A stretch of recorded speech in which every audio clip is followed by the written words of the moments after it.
ৰিণ্টু শৰ্মাক গুলীচালনা কৰাত সুখী নহয় নন্দিতা মাতৃ।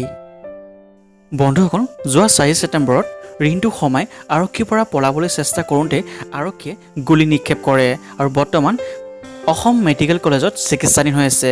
কিন্তু এই চিকিৎসাধীন হৈ থকাৰ পিছতো অসম আৰক্ষীয়ে গুলী নিক্ষেপ কৰা কাৰ্যটো সন্তোষ নহয় নন্দিতা শইকীয়া মাতৃ।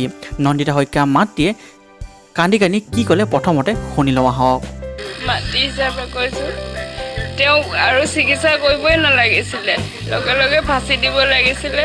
মই মুখ্যমন্ত্ৰী ছাৰলৈও অনুৰোধ কৰিছোঁ, এগৰাকী ছাত্ৰী যেতিয়া হেৰাই যায় মাকহঁতৰ কেনেকুৱা বেদনা হয় সকলোৰে। মই কি ক'ম এতিয়া, মই একো ক'ব পৰা নাই। সঁচাকৈ বন্ধুসকল, নন্দিতা মাতৃয়ে কোৱা কথাখিনি সঁচাকৈ যুক্তি আছে। কিয়নো এগৰাকী ছোৱালীক বা এগৰাকী ছাত্ৰীক হত্যা কৰাৰ পিছতো সেই হত্যাকাৰী কিয় চিকিৎসাধীন কৰি আছে, তেখেতক অতি সোনকালে ফাঁচি দিয়াৰ দাবী কৰিছে নন্দিতা শইকীয়া মাতৃয়ে। আপোনালোকে ইয়াৰ ওপৰত কি মতামত আগবঢ়াব কমেণ্ট বক্সত কমেণ্ট কৰি জনাবলৈ নাপাহৰিব।